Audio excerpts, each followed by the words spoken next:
Kua o Babsinawa. Pea ko fia ke mau e whainga maari koe ni ke toi hātu I he hoa tae whiawhi koe ni. Pea ko tui ko ngāri whakafofo e ko asia tō I he whiawhi ni. Ka koe talu ko ia e kamata e pokalama e honuaki nā lalafu.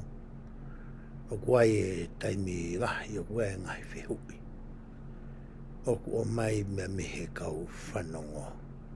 Aki mo tolu katoa bea ku mo mui mui bea whanongoa. Ai polo kalama koe ni. Pe he taimi ko ia ku whahoko mai ngai whihui, whahoko mai ngai whunga keke. O ku o mai ia ko hi mea e-maila. Pe ko ha text. Ia te mini ko mai whihui ia ko e telefoni hanga tonu mai pe. Ai tō taha koe ku haa na whihui kia te au. Te menihi ka pau o mai meha whanua me I tō preanga. O mai ia I he messenger.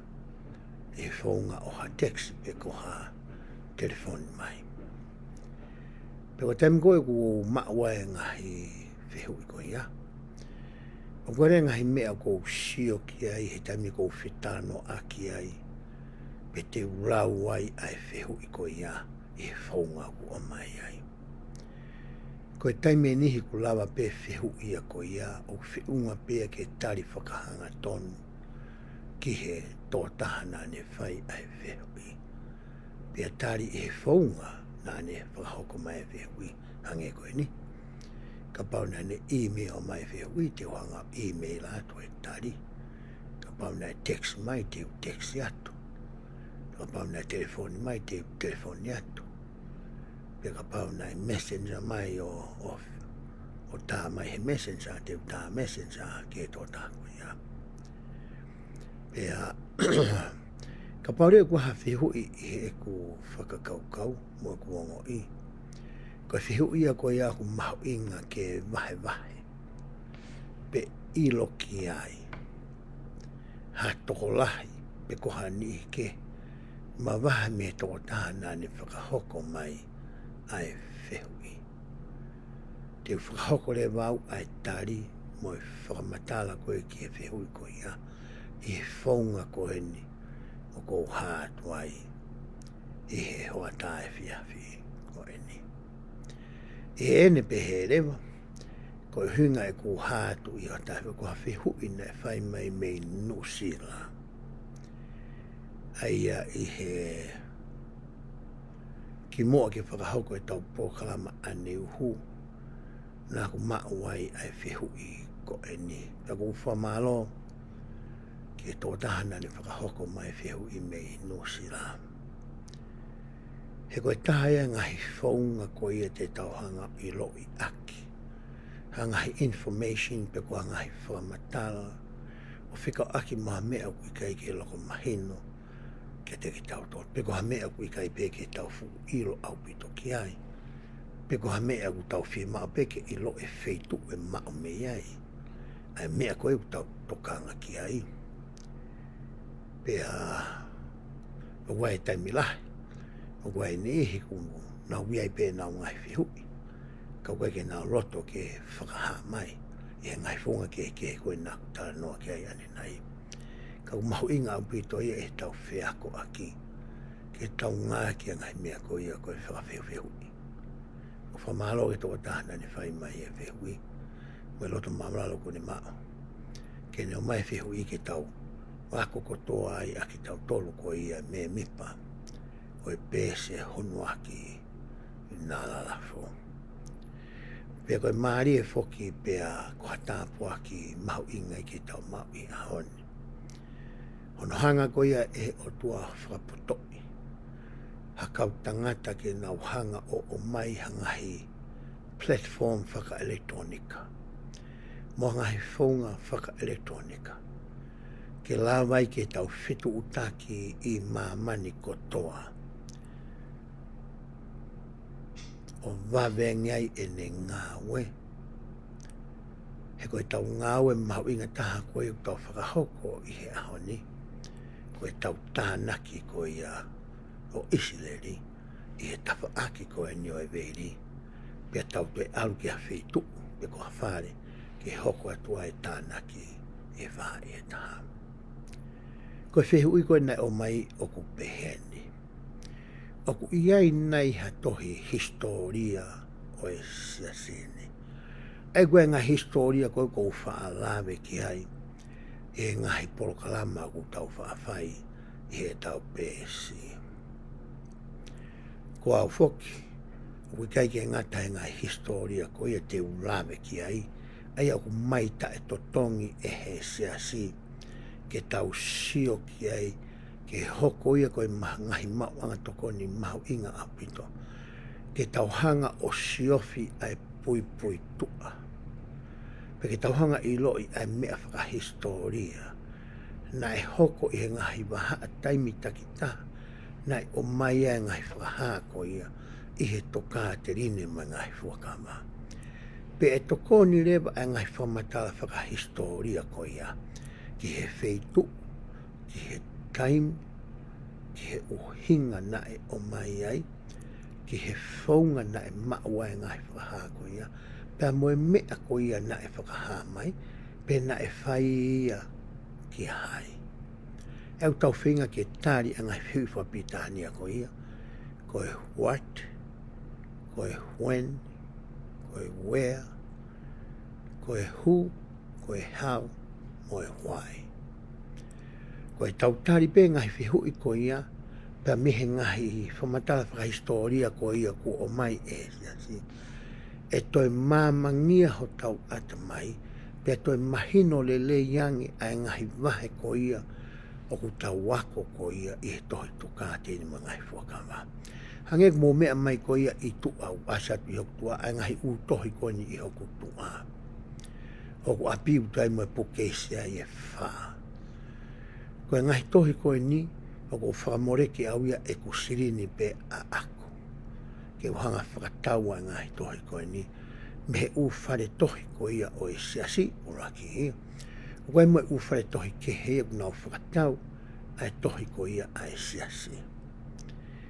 Pea ka pao lewa te u ngā aki e ko ia mo au e whaunga ko ia. Mahu i ngā apito pe ia. Ka e au ia ki he tuunga. E iai ki whamore ia o ku lahi lahi. Ke whatawa ke ngai tohi ko ia. Pena ilo i pehe siasi ia e tau whainga tā ia a whakapanga. Pea ilo i lewa e siasi ai al ofa ko ia ai o tua. O whakapoto ia kau tangata. Ke o mai e ngai mea whalektronika ku tau tohoro. Pe hangarewa he siasia o mai ai, o mono mai ai.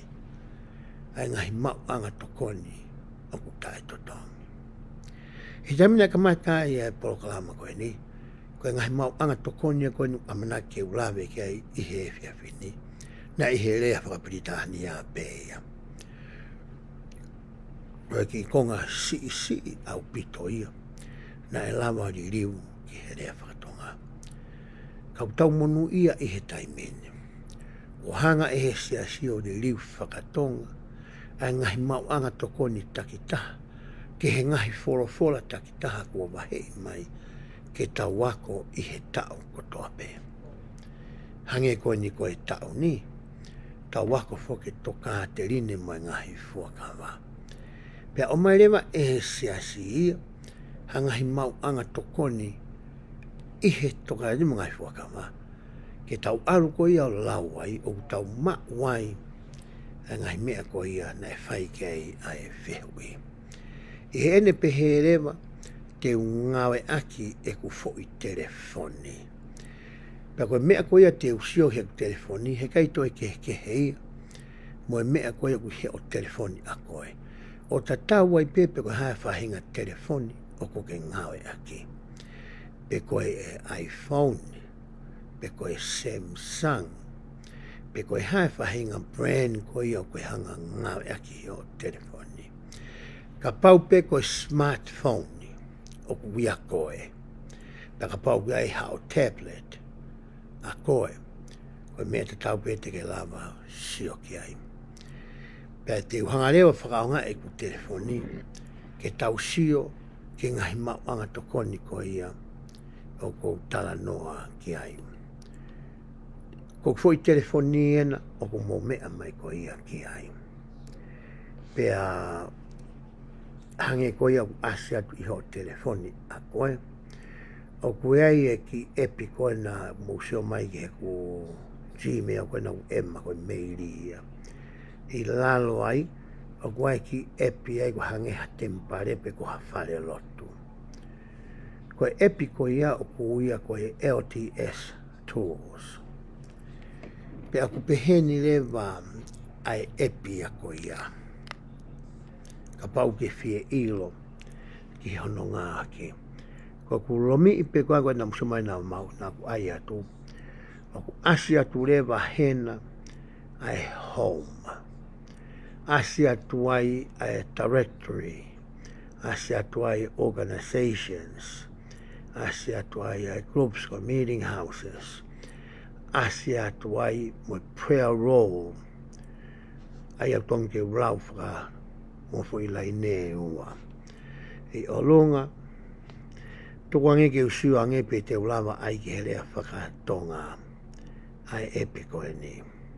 O toton pe ke i helea whaka tonga ai epiko e ni. Hange kwa pate u alu ki he directory. Okay.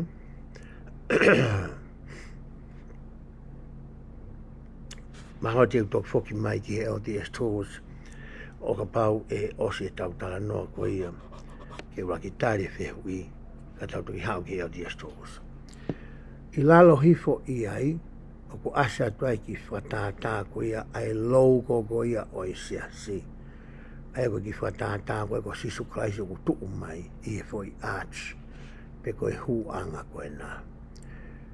Ko e foi epiko ia ku mau ia e tō tāko toa pe ai me mipa siasi o sisu kraisi. Ko e kaumai ngaki mo ni. E lava pe ia e kakai ko ia pe ko e niu ko e ke nau hoko ko e me mipa siasini o ngau e aki pe download te foi epiko ni ke nau telefoni. Aia ko epia o ku iai ko ia ai ngai mea utau ngau e whaka aho aki. Yo tau ngai whatongia e ko ki tau tōka me mipa siasi. Ko ku lomi i pe koe e foi epi, mausai pe ki honga whaka atalahi atu. Ke tau siore reiki ai. Ko ku lomi i pe foi epi ai home ai ki i whare. Ko mea ni koe o ku tau lava koe e koe moau o sio ki ai. Ai no ko hanga skola koe nā. A ku asi atu i ho telefoni. Tāi. Ka paure te uwhie mao ke alu ki he lai peri. Ai kuia ngahi mea ke he kotoa e whola. Ko ni where nis. Ko e young men. Hafua pe mea ke whie mao. Te uromi i lewa taka i ngā tohi ko ia. O ku i he tafa aki. O e ki i whare. Ko ku uromi i pe ko ia. Ko e mea ni o ko sio ki ai. Ko e lai peri enu asiatu. Ko e home mui o tuu ki he tau, ko e nahi tapak tohe ma. Ka pau te utoi foki ki he home. Te uromi i lewa ai ki i tau, te ai te whahetai min. Ne toi whakafoki au ki he uraki pēsi koe nā ku iai, kau toki hau ki he laiperi. Te utoi lomi e taka inga tohi, ko foki mai ki he laiperi. Whakapare te ki whatonga e wai fo i toti e tolu, asia e home, laiperi i loto, e fo i toti e tolu i tapak tō matau koe o oko. Ko kulomi koe fo i toti e tolu koe ia. Ko asma ere ngahi mea koe te ulawa o whai. Ko mea ku whakaamau koe ki ai, ke uhanga to'o ere whapapālangi, kau alu ki he rea whakatonga. Ai ku asi atu koe osi ai historia, ai history, pe asi lewa ai language. Ko kulomi i pe koe ai language, asi mai le waheni, uhinga ai ki i check mark a koe na pe koe ki whailonga koe na he Ingilisi, koe me e utu uai e ku telefoni i he taimini koe rea whapitania. Ka ku whi maa wau ke u alu ki he rea whatonga. Koe mea pe ku whai ko kulomi i pe ai rea whatonga, ku asi mai lewa ai rea whakatonga ia i he e ku telefoni. Pe koe ngahi mea re maini koe ku ihe lai peri koe ihe rea whakatonga. Te tau kamata pe mei olonga. Sisu kalaisi. Tau hanga pe olo mii ke tau sio pe hamea ukia sisu kalaisi. Koen. Olo mii koe sisu kalaisi koe mea eni oku ke sio ki ai. Pau te usio ki hene. Whakawhanongo ki a te ia. Te ulo mii pe koe ngā. Tau ulo mii pe ke tau sio ki ai. Lo mea koe au asi mai rewa. Ai ngahi rea koia o ku whai e he palofita moe ni ihi o e kautaki o whekau aki moe whakawhanongo koe ki a te ia. Ka paure te uwhie whoki ki he pēs koia nā ku iai pau toki hau ki he pēs koe ni ko kulomu i pe ai tau koia o ku tuhu i he tawhaake o sisu Christ koia i olonga.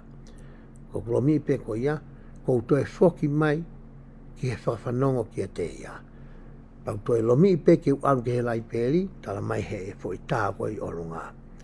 Ka pau ke fie foki ke he lai peri, toi lomi pe, ko foki mai he na lomi a si sukalais. Hoko ke koe ngahi wholofola, ko lomi pe ngahi wholofola, koe ngahi wholofola no ko usio ki ai. Fuakawa motua, fuakawa fo'o, tohi molo mona, tohane mga fuakawa, mantai tofi mahu inga, ngahi tohi iako, ngahi o wau me ngahi whanongonongo, ngahi video mo tohi tapu, o rere ai ki lalo. Hape mea ko whia mao ke usio ki ai, ko ulomi pe e au lolotonga e ku ihe pēsi koe ni. Te tau te whoki ki he lai pēri. Koe konfenisi lahi, ko ulomi pe konfenisi lahi, asi marewa konfenisi whamui mui taha aia ko o katopa, e pereri o katopa o rere ai u tau. E wa mai ke wafe mahiwa. Te utoi whai pe mea tatau, ka pau ko whie sioki o katopa, ko ulomi i pea o katopa, as mai whakataha o pongi toko naki. Moe ngahi mea, moe ngahi rea, moe ngahi o wau na whakahoko ihe whakataha koe ni. Te utoi whoki ki konfenisi lahi, ka pau te whie sioki e peleri wanoa wawha, ko ulomi e wanoa wawha. Sai. Tau toi whoki ki he lai peri. Koe haue na mui ki a ia te au, ai whaia e tau re soni. Ko kulomi pe hao mui i a te au, kai whi mago ala kum hau tohi re soni.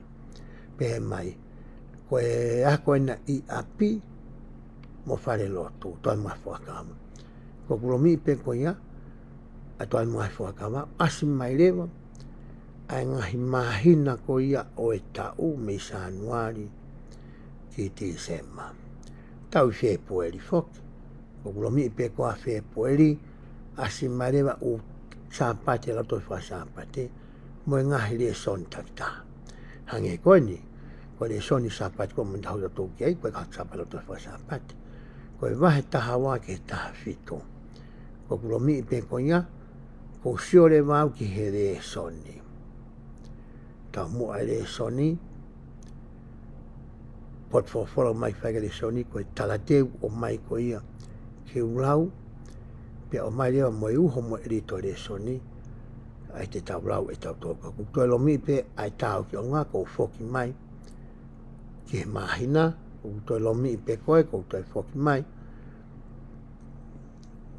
ki he api, ako wai api wharotu, kutoe lomi pe koe, kou whoki mai,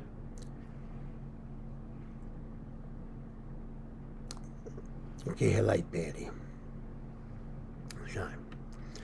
Koe wheitu ure mai ni o ku maa wai, ai mea koe nei whai ki ai whihui, ane nai.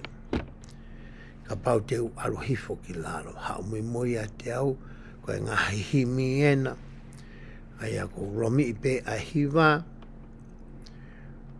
asi mai ngā hihimi, koe ngā himi o romi i pe ngā hihimi, asi mai himi koe tau ngai aki koe e tau lotu. Pau tau hiwa hai himi uru aki, ko romi i pe himi uru aki, ko ilo ai himi koe ke whai. Koe ngā hiwa aia. Ia i te ito olahi ku nau whaafehu i o pehe. O ku mau kua mei whe ai tohi tuutu uni whakalo ku fua o e siasi. Ko whiu i o whai he tola. Pe he tokua e he ni ihi o hange ko ia na e hoko i mua. Ko e tohi tūtuni a se asi fokia na e pulusi mai ia. Ko e tohi. Pe nai o mai pe ke he kautaki. Pe hanga koe e mo neosoni koe ali liu. Ke lama ke ata ki he me mipa ko toa siasi. Me he kautaki.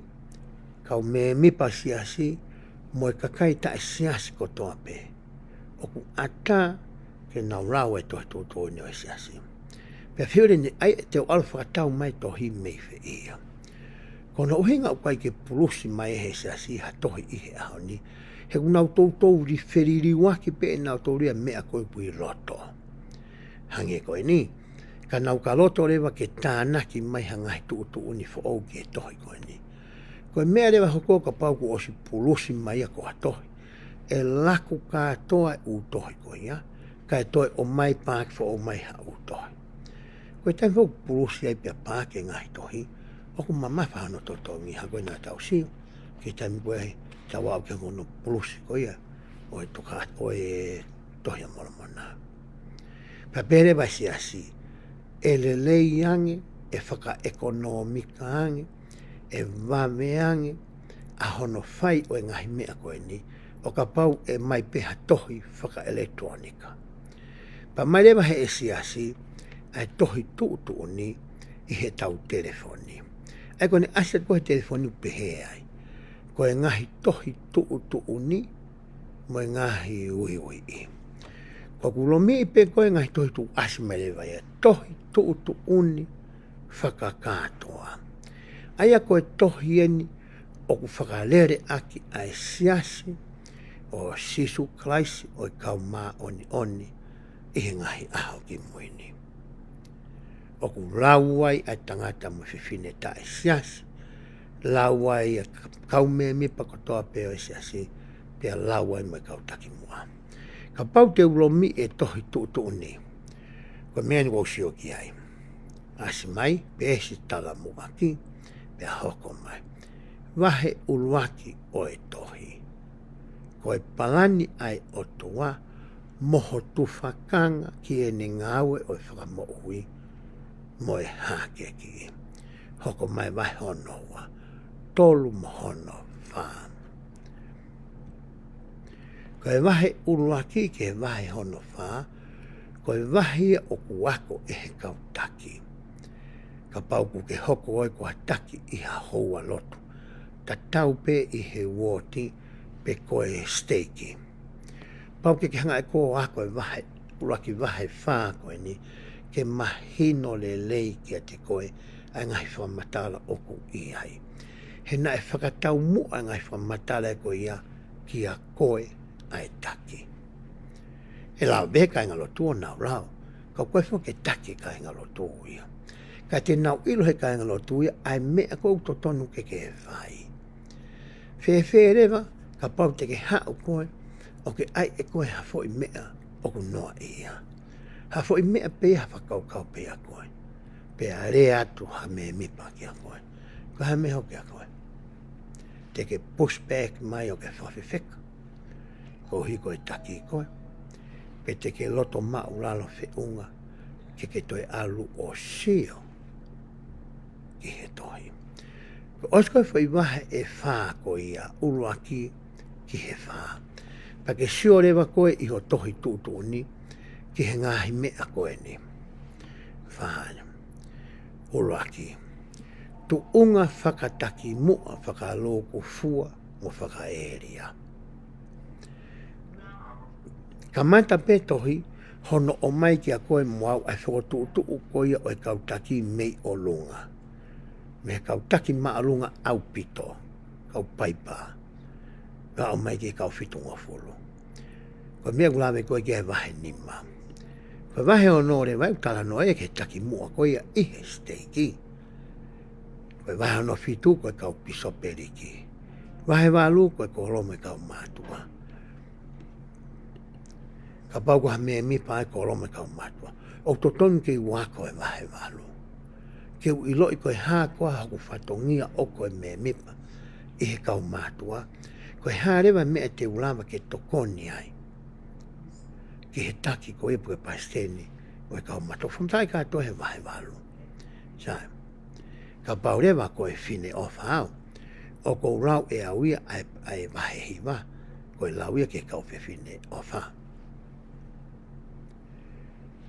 Ko e ngā ue koi au whai e kau pure tapu, me kau fine ofa, ta tau tofu.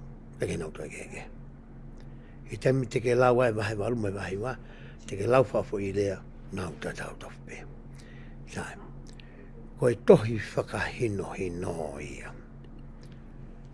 O koe koe na ke eke mai pia ku mau mi whē toi whaino hino. Ko e wheitu uena o ku mau ai. Te whoki mai lewa keni. Ko e u makasini. Ko holomi i pe ko e u makasini. Ko e u makasini en te ke lawa mau ho telefoni. Ko e ria hona. Ka pau te ulomi e ria hona. Ma asi wanoa wanima o rere ai a ria hona ia. Ngata he ua whe. Ko whe peha ria hona o ko ke whe mao ke ilo hono rea kou whai ai. Ko whe tu uena te ke mao ai. Asi mai ai. Wha malohi e tau tupu. Wengai mea ke he koe na o ku asi atu. Toksi o koe ki ai. Te whoki mai. Umakasinia. Ko e konga mahu inga koe ku iai koe ni ai tari ke whe hui. O ku mau ia i he mea koe ni ku hoko atu koe i he ku telefoni. Aia koe ngahi tohi mo e ngahi resoni. Ko kulomi i pe ai ngahi tohi mo e ngahi resoni koe mea nu kou sio ki ai. Ko so matala kau he whanau me kau whaiako koe ia i he seminary. So matala ke kau whaiako me whanau koe ia i he institute. Ko e ako naki ai kau palesteni, kau palofita, ko e na neosoni, hinkiri, hanta, lere ai kau pavita keke, o hene na utohi. Te whoki mai ki mua. Whaiako i he whaunga ai whahamo oi. Ka pau ko koe koe whaiako lau tohi whakasāpate, pe koe whaiako palai meili, pe koe whaiako young men, young women, pe koe hape ho oropu ke whaiako ai. O ku mahu inga ke familia, pa ke mahino, pa ke maheni, mo mea koe whaiako i he whaunga ai whamoe. Ko lomi pe o asia te ngai mea koe ni. Koe whaiako i he whaunga ai whamoe. Ko lomi pe koe whaiako asia tu ai, ai u mea koe ia, o ku totonu ke ilo ki ai, koe whaiako. Mau katoa ia, i he. Ke whima kalko ku mātoa. Mau katoa pe hai. Sai. Koe hokore ku pehe ai, koe whehu i. O ku mau mei whe, ai historia koe esas. Koina ku asiat koina, o ku ke mea mai koe ki ai. Historia o esiasi. Ko holomi pe historia esiasi, ke sio ai ke ngahi tohi ko ni fo i volume e wha.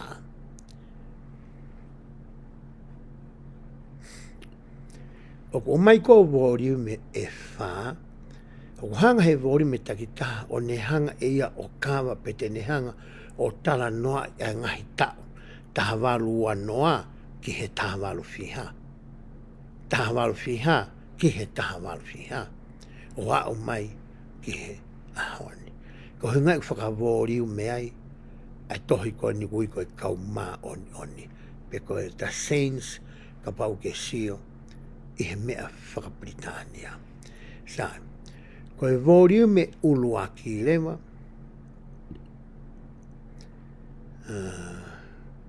sangen hangina puri e tau telefonia tau tolui, ko e kai ke toi asi ato. Ko ia te utoi hanga o whenga i pe asi. Pe toi asi tau telefonia. Ai koe ke ilo pe ko ha ai mea nau toi lomi e au o puri ai e tau telefoni. Ka koe te utoi alu pe ki ai. Sai pe ke mo usio mai pe ke ko ke screen kono ko asi atai koe au koe ni. Ka ua ko telefoni enu toi as koe ni. Ai te foki ke kau mano ni wori me ulaki. Ko kulomi pe kau mano ni wori me ulaki, ko me ani o ko sio ke we u mape ai. O Amerikani. Tu fai foki tala noa i Amerikani. Pe ko Amerika fai ke tala noa. Po paki me kau pasi ni waki tala mo aki. Pe kamata lewa lere ai konga ulu aki. E pereri aho tahavau taha ni ma ki e pereri o e tahavau tolu noa. Aia koe kau ma oni vori me ulu aki. Koe u ta uen o kune hanga koe o tala noa e. Sa, ko alahake pe koe pehe mai wahai wa. Whanongo ki a teia. O mahinga te au tala noa e ni ia. Koe kore i he tui u tala noa i ke tamgoena ne lau e toi se misi wahai uraki me esi hono ni ma. Koe whanongo ki a teia. Au tala noa e ke ne mata me haa mai. Sabe ki wanga lomi e whanongo ki a teia. Koena. Ko lomi pe whanongo ki a teia. Koe mea ko sio ki ai. Hangarewa e siasi o whamatala i whakatonga mai.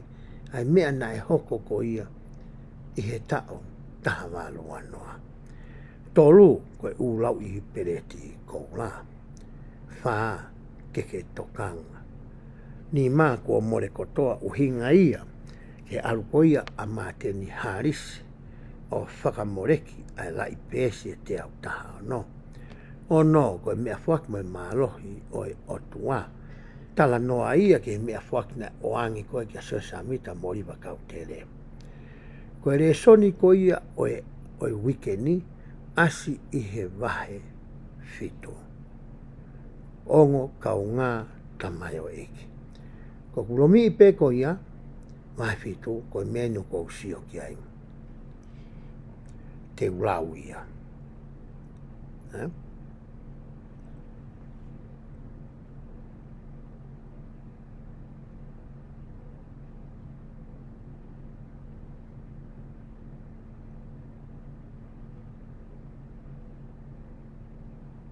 Koe mea tene hanga e he wahe ko ia o whamatala i koe kia koe.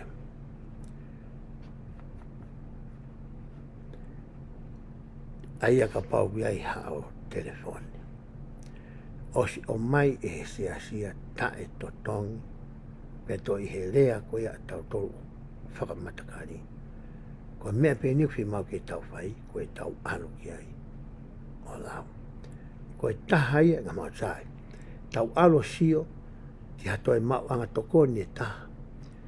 Oku ihe e tau telefoni. E te whawha te telefoni. Sai. Ase atuai. Arohake e telefoni. Arohake e whamatala.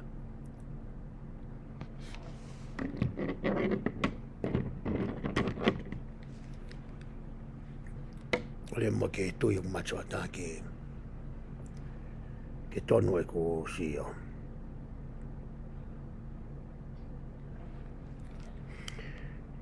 Historia na siasi asia tuena i nalo. Teu ke huke tempare, au ke kau he kulupuko ia, ma e ngai whamatala whafofa au pito hena.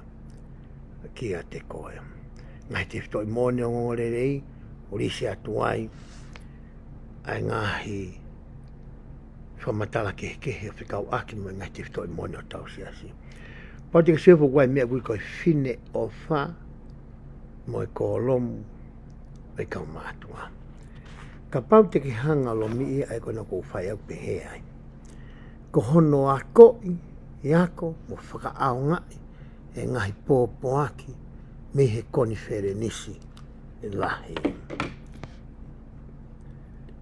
Te whinga koe ni ke koe hae lahi taha te urafa matala i he telefoni ke tāria i whiehu ima ngahi mea ke.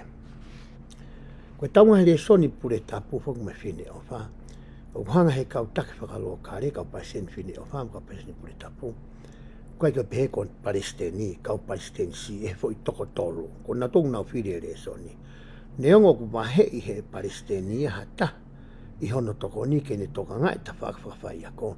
ka ko no fili ko le soni o ko ke fai e tota ko tu ni to fai no hino o ku fai e foi toko tolo pe ku na lotua e na tolu ia e nga o ko ia pe taha i nga fa taha fa palestine si ko na fai una hanga i o fili e le soni pe ka pare ko pasen ka o matu o ke fano mai mo hongo to ko ni ko osko mo fili e le soni ko o mai pe e siasia ai tokoni ke hanga o lomi.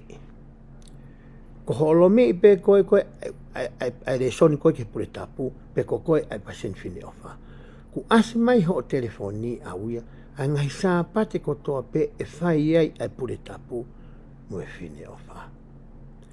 Ko ho lomi pe sa pate, ai ke pe koe sa pate tau pe koe aho tahani ma. Ko ho lomi pe koe aho tahani ma. Ku asi mai ho telefoni au ai rea kotoa pena e fai koi e konfenisi whamoi moi taha. Pek mo pehe e te tau whire rea na e fai e ne o son. Mo hingoa o e foi rea. Ko holomi ipe ai foi rea. Ku upload lewa e he siasia ai foi rea ko ia ki he sāpate ko ia aho tahani ma. Ku lava e me mipa kotoa pe o e kau mātua mo kau fefine ofa o si o pe foi telefone he koe tau mua tokua ai si koe ospe koe konfenisi o ka topa ua noa ua fa ku hangare kau tako ni o whakahu ai re soni me he o ka topa ua fa sa pati ko fai pure tapu me fine ofa o re ai ke konfenisi ko ia e pereri o e tau kahau pakarewa ke toi e ke ia e hata pe koe hā koe re soni o ku fai ai re soni.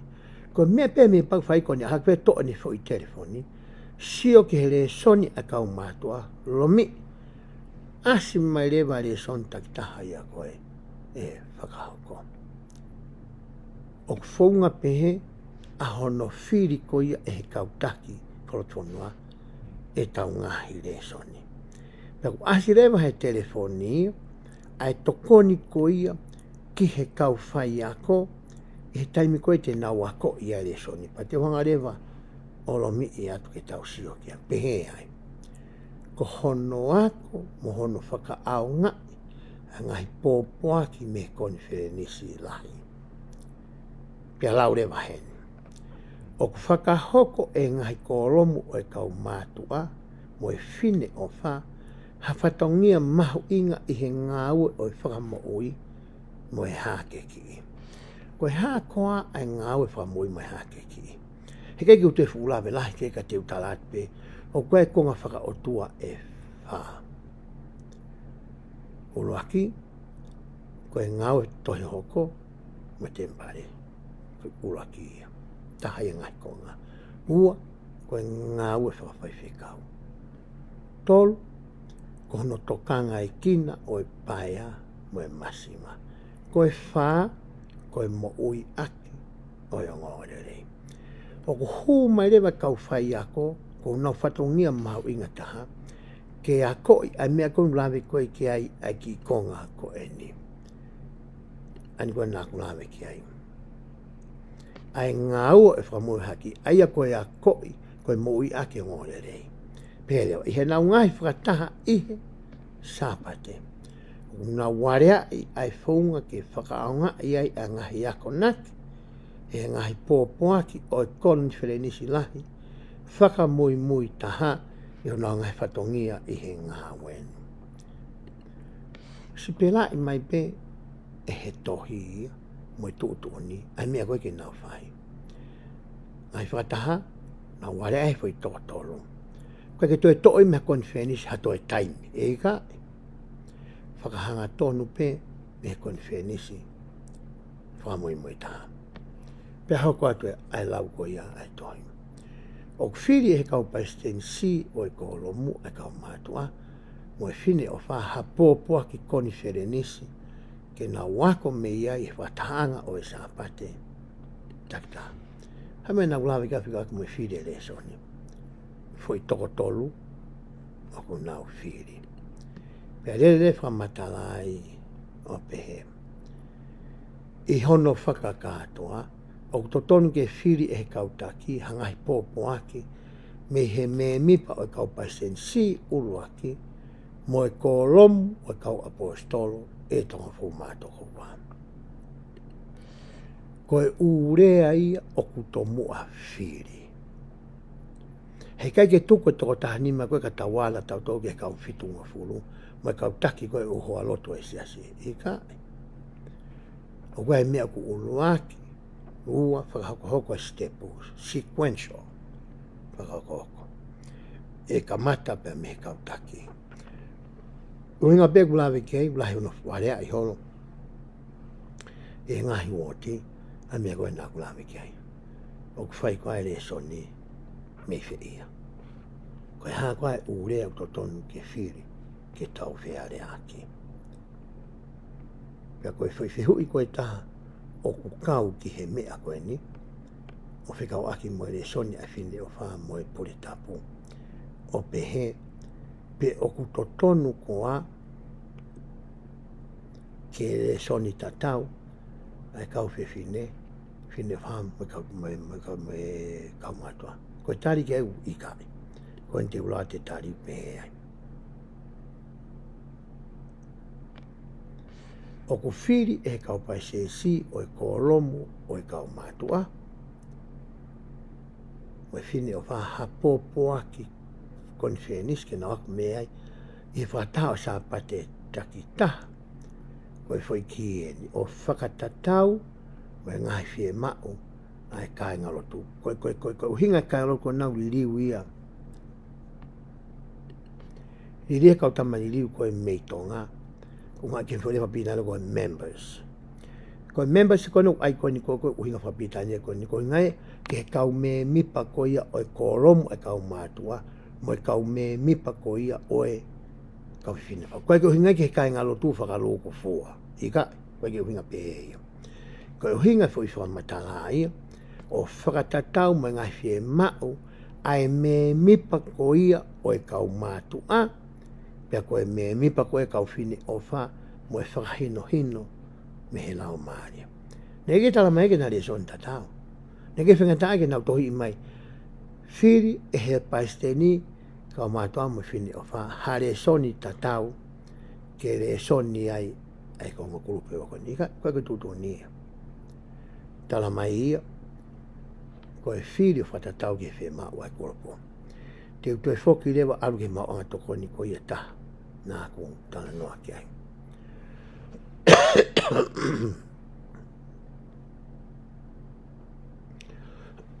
Ko maa toko ne taha u asi ia. Ihe institute. Ka kulomi pe koe institute.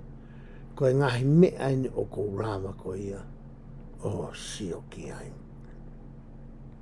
Pea te warifo ki lalo. Ke si o se ke tohi molo mona na tau toki situa mea pehe ai. Tohi molo mona, tohi le soni ai whai ako. Tohi molo mona, tohi le soni ai toko taha ako. Koe tohi ne ton ke ngā aki koe e taimi koe na tau wako e tau kuosi e tohi molo mona. Tohi koe ai whai ako, mo e tohi koe a tau tolu koe ni. Ai tamsi ako. Tau arange pe kuai ha tohi ki he toka te rine mai ngai fuakama. Pe he ai toka te rine mai ngai fuakama.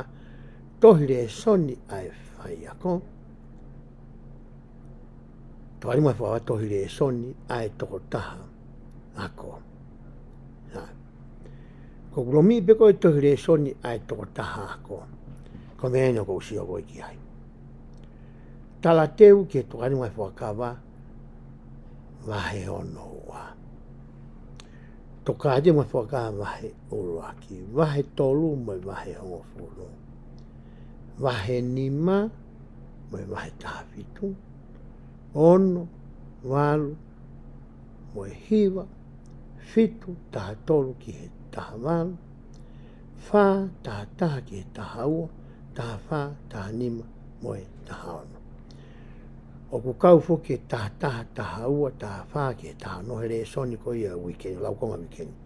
Ko kulomi pe ko ia, ko e mea no kou sio ki ai. o mai e tala teu ki pui pui tua o whikau aki mo e mea te nau rame ki ai.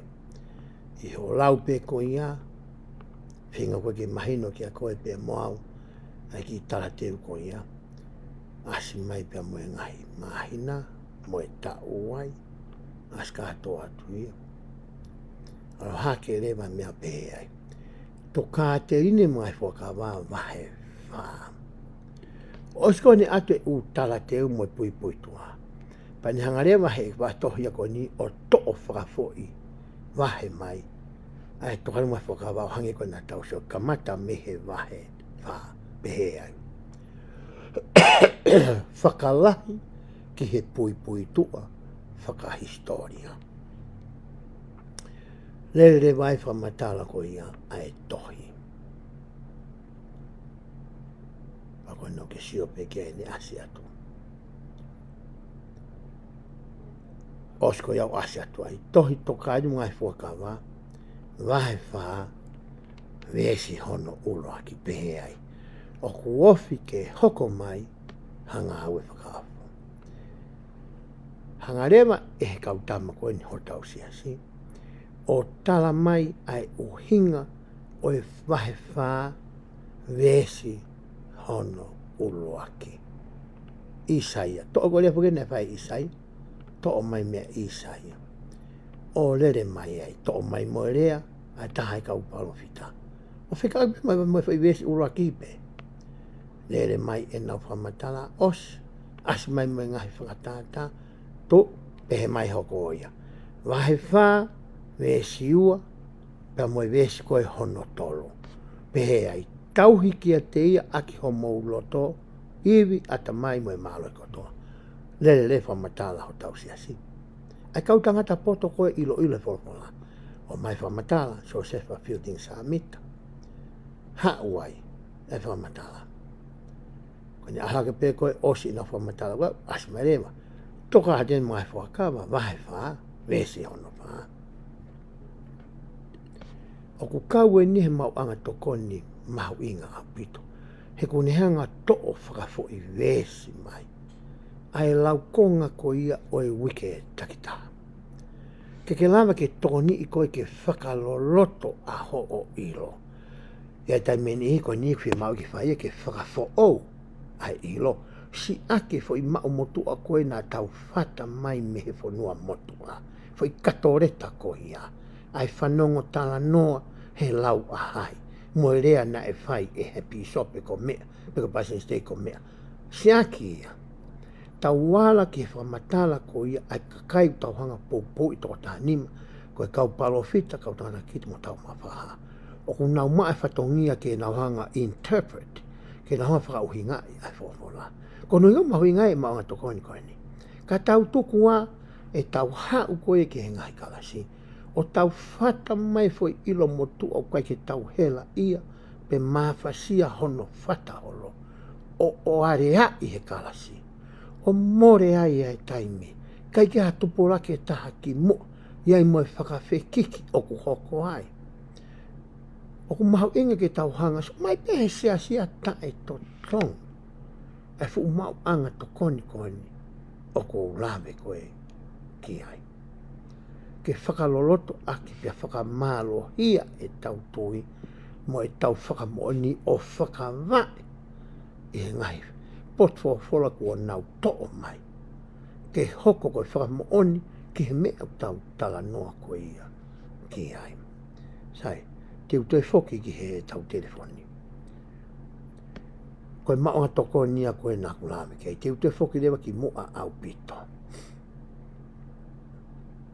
Ma di foki na tau ihe ine stitute. Sewa ki hena. Historia kau maringa au ki muini, taha wau taha nima, taha wau whaano, koe whai a koia. Kau manon wori me uruaki, na tātou sio ane nai, i historia koia se asi. O hae wori me uruaki, hau pia hen. Kai ku te hela ki uta lau ki ai. O te peko ku lau koe ngahi weesi, pe te ukamata me wori me uruaki, kau haoriwa ki whamatala koia, ki he ngahi weesi.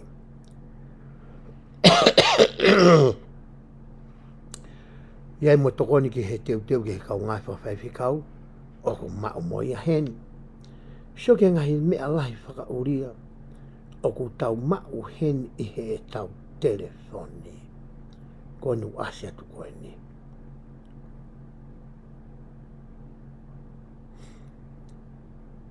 Mao ia i he institute, ko whetu ia ku mao ai. Ma divuan tau i he ngahi tohi, mo i ngahi re soni pa tau siwai ke seminary, institute, whai ako e fo historia ko ia oi seasi, hange ko ia na tau ku volume, asia tu koe ni, ngai tala noa kau maa ono ni ka pau ke whiiro ki ai, ngai mau angfa mata pa historia, ko mau atoko ni ta, ko holo mi ko ia, asia tu rewa, ai ngai wha matala koe ni, i ai. Ai, ko whoki mai koe ki ai, mana lo mi ai ngai tala noa ko ia, ke kau maa ono ni, kau lo mi ai ngai mawanga toko ni wha historia. Ko no ase toa mga whakawa vai uruaki. Historia sa mita vai uruaki, wesu uraki ke hiwano. Toa mga whakawa vai o so sa mita. Toa mga whakawa vai tolke vai nima, vai ono ke vai hiwa. Tahawa ke tawhit, ko lau konga wikeni. Ko kulomi ipe ko ia, ko mea no ko sio ki ai. Ko no ase at koe ni. Pui tua wha historia. Tala noa whai harmony. O mai e sia se ngawhatu toi o mai mo e ngahi vitio. Ko mea peko whaika pau ko whie siwe whai vitio ko ni, ko kulomi ipe koe whai ero koe i he loto vitio. Ko kulomi ipe a kua koe nuhao. Nere mai rewa ai whai whamatara ia kia te au. Noe.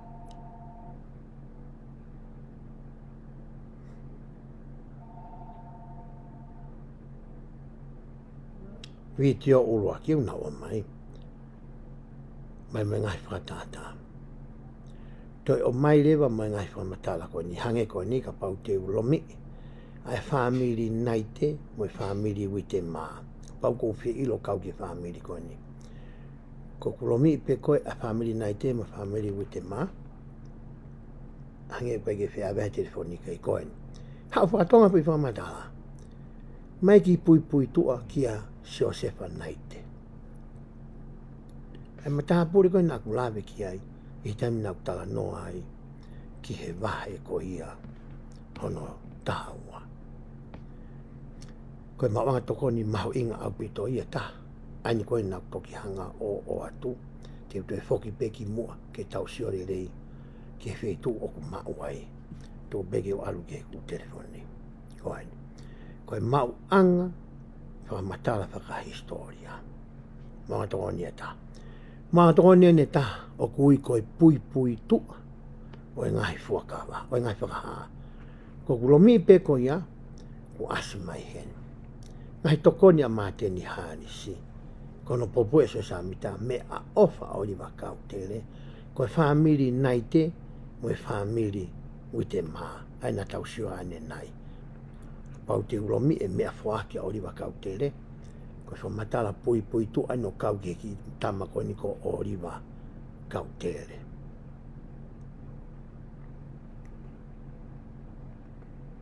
Rena wasiat ko ni. Te whoki ki moe. Pui tu ai pe hoko ato. Na ia whaka hono hinga nā kuloto ai ke tari aki pē ai whamatala koe no kou whai. Ko hono uhinga, ka ia taimi koe te ke mana tui. Ai ngahi si tepu ko ia nā ku ngai aki. Te hao pē koe ki hanga review e whai viti o koe ni. Pea toi whamana tui ki hao mana tu. Ki mua koe ke tau raponi he whiawhini. Te utoi whamāpua pakipe e kutoi alu ke ka mataanga e ku telefoni. Hei kai ke utoi lomi iha mea, te uto'o mea la lahi pe, kutoi whamana tui pe ke teki motolu. Ai whetu u koe au tau hau me whetu u koe, ke tau wau ke whetu u koe au tau fie mao. E ke tau ihai. ai a koe ku telefoniena, o ku asiat koe na, koe ku hou mwene ko iai, ki whare. Ko ku lomi pe taka inga tohi, o ku ne awere vau ki he lai peri. O tonga i he whapitania. Ko ku lomi e fo i toti e tolu koe e tō mata ui he telefoni, o to tonu rewa, o ka pau e asmai. Asmai rewa language. Ko lomi pe language, ko hanga lomi e rea whakatonga, automatiki pe na ko rea whakatonga. Ko e wheitu koe maai maanga tokoni ko ia ke historia, asia i he ngahi tohi, mo ngahi re soni. O kai koe ngahi tohi, mo ngahi whehui. Ngahi tohi, mo ngahi re soni. Ko kulomi pe ngahi tohi, mo ngahi re soni. Ko e maanga tokoni te ulawa si urako te aso kia i he risko na ko ke mea ki ai. Ko e institute. Ko kulomi pe institute, ko aruhifai o whakasio, ai tohi, tokani mai whakawa, tohi re soni, ai tō taha ko aina ko asi atu. Toi lomi i moe hoko ko historia ko asi atu ai, toi lomi i moe hoko kau maa oni wori me uluaki. Ko fo i mea ia e tolu, tene toko ni i au, e ngai mea whakahistoria, pia moe mea ko ia ko whieku i roki ai. O se institute, te utoi lava o alu ki he historia ko ia o e siasi. Asia tuai e kau maa o nia ngahi wori me. Te asia tuai me ngahi maanga whamata wha historia, pea asia tuai ai pui tua. Te ulawa pe e au ki whakaanga e wori me uluaki, anu asia tu kau maa oni, hoko mai e kusio, ki ngahi maanga whamata wha historia, anu asia te olunga koe, osko ia ko hoko hake ke pui tua ngai whangaha,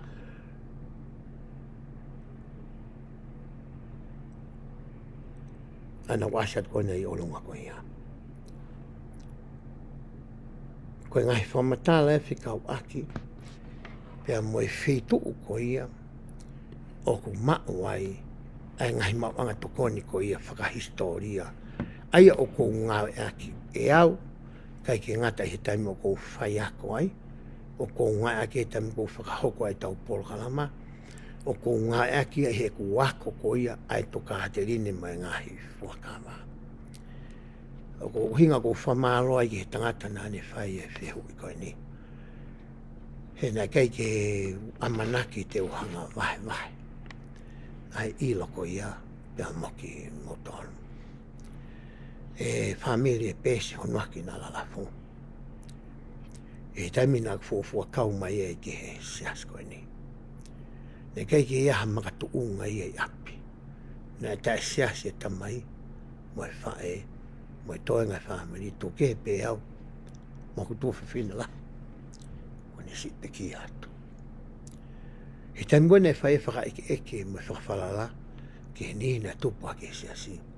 Hangeka te au na e tae mahino au pito, ai whamatala na nau whae. Nā kupape ke siasi koe ni he tau tahiwa whitua. Pia whapapau I mehene tae mahino pēa ngai whamatala nai o mai. E ni ihi kuk whai ki ai whakawhalala. Ke kumi pē e au ia te au pē. O hao ke tu unga. Ka whie mau ke whamoreke a sirin.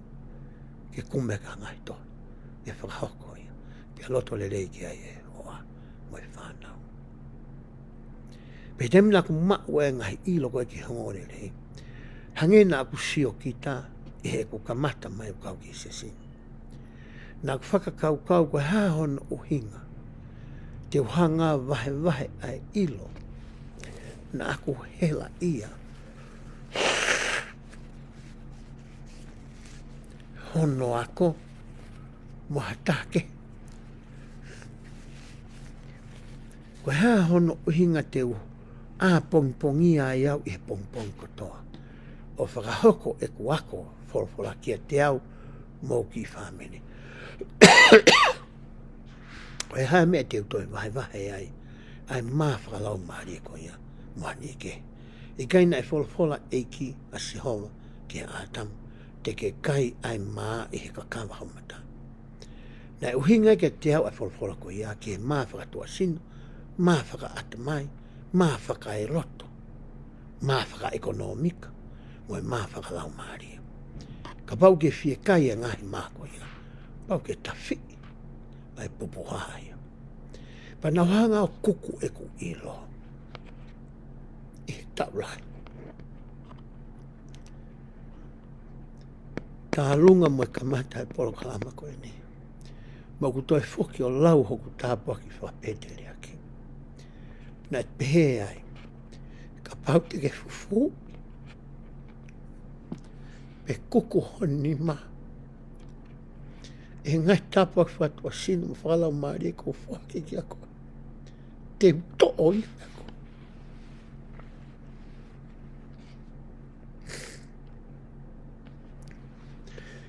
I taimi koe na ku kamata e polo kalama koe ni. Ku whamooni ka teki mautoro. Ne whahinga māmangia ke hei. Na e au sia e hoku atamai.